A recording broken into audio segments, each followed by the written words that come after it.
Hey, back with the rest of, you see it in the title. And then, like I said, for the Anne of Green Gables, but maybe you haven't seen that. Right now, I'm just going to read the rest of this chapter, and I hope to come back and read the next chapter, but we'll see today. Let me go back. Mrs. Linton took off the gray cloak of the dairymaid which we had borrowed for our excursion. Shaking her head and expostulating with her, I suppose, she was a young lady, and they made a distinction between her treatment and mine.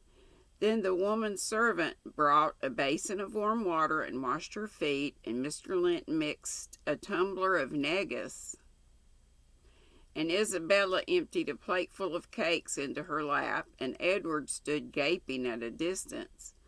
Afterwards they dried and combed her beautiful hair and gave her a pair of enormous slippers, and wheeled her to the fire, and I left her as merry as she could be, dividing her food between the little dog and Skulker, whose nose she pinched as he ate, and kindling a spark of spirit in the vacant blue eyes of the Lintons.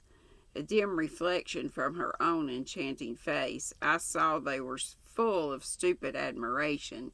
She is so immensely superior to them, to everybody on earth, is she not, Nellie? There will more come of this business than you reckon on, I answered, covering him up and extinguishing the light. You are incurable, Heathcliff, and Mr. Henley will have to proceed to extremities. See if he won't.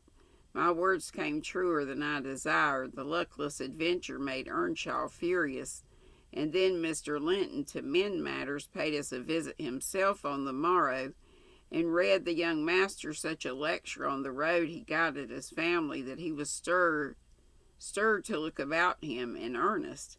Heathcliff received no flogging, but he was told that the first word he spoke to Miss Catherine would ensure a dismissal, and Mrs. Earnshaw undertook to keep her sister-in-law in due restraint when she returned home, employing art, not force. With force, she would have found it impossible. Golly, that's all of it. So I do want to keep this in a separate video. I don't know why. But I'll come right back and get to chapter 7. Had I known I was that close, I would have tried to finish. Okay, be sweet. I'll be right back.